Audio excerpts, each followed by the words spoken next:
Fried rice చేద్దాము. 2 eggs అండి, 2 eggs, 2 mirchis, 1 onion ఈ కొట్టి బౌల్లో వేసుకున్నాము. ఎగ్స్ ఫస్ట్, తర్వాత ఈ పచ్చిమిర్చి ఆనియన్ కట్ చేసుకుందాము. తర్వాత చూద్దామండి ఎగ్ ఫ్రైడ్ రైస్. 3 ఎగ్స్ వేసుకున్నామండి ఎగ్ కర్రీకి. ఎగ్ ఫ్రై అండి. ఇప్పుడు గిన్నెలో ఆయిల్ వేసుకున్నాము, స్టవ్ ఆన్ చేసుకున్నాము.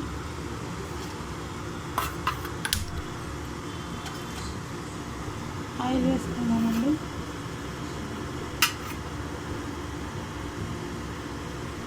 పావు వేసాను, ముప్పావు వేసానండి ఆయిల్.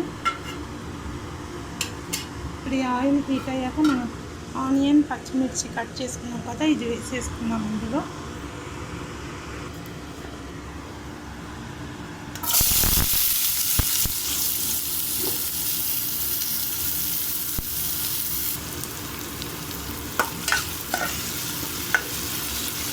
రైస్లో కొంచెం సాల్ట్, కారం అంతా వేసుకున్నామండి.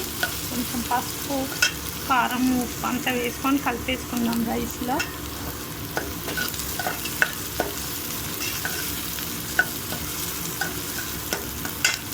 అప్పటి వరకు ఈ ఆనియన్స్ కొంచెం ఫ్రై అవుతుంది, గోల్డ్ కలర్ వచ్చే వరకు.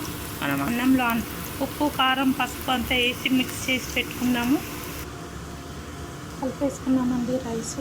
ఇప్పుడు పసుపు వేసుకున్నాము. ఆనియన్స్లో గోల్డ్ కలర్ వచ్చింది కదా, కొద్దిగా పసుపు, కొద్దిగా ఉప్పు వేసుకున్నామండి.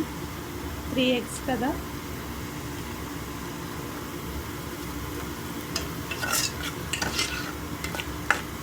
కొంచెం అల్లం వెల్లుల్లి పేస్ట్,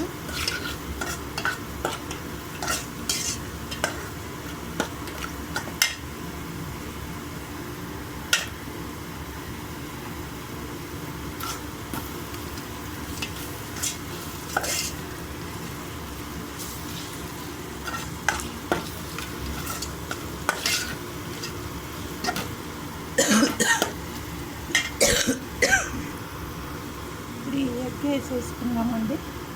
3 ఎగ్స్ వేసుకున్నాం కదా, ఇందులో వేసేసుకున్నాం. ఇప్పుడు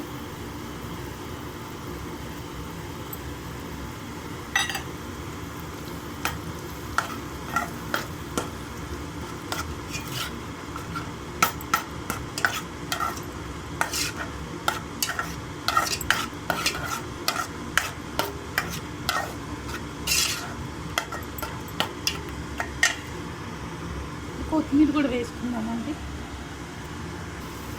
కొత్తిమీర కూడా వేసేసుకున్నామండి. ఇందులో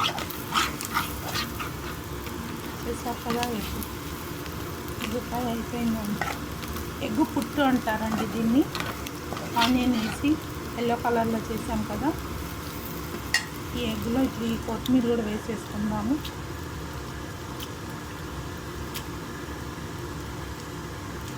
ఇప్పుడు ఇందులోనే ఈ రైస్ కూడా వేసేసుకున్నాము.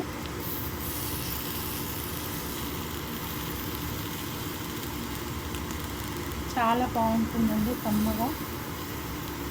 కొత్తిమీర కూడా వేసుకున్నాం కదా, చాలా టేస్టీగా బాగుంటుంది. మీరు కూడా ఇలా చేసి తిని ఎలా ఉందో చెప్పండి కామెంట్స్లో. ఇప్పుడు ఇందులో రైస్ వేసేసుకుందాము. సరే కదండి ఎగ్. ఇప్పుడు ఈ రైస్ ఇందులో వేసేస్తే మనం ఎగ్ ఫ్రైడ్ రైస్ రెడీ అయిపోతుందండి. ఈ రైస్ ఎగ్లో వేసేసాం కదా, బాగా మిక్స్ చేయాలి. చూసారు కదా మన ఎగ్ ఫ్రైడ్ రైస్ రెడీ.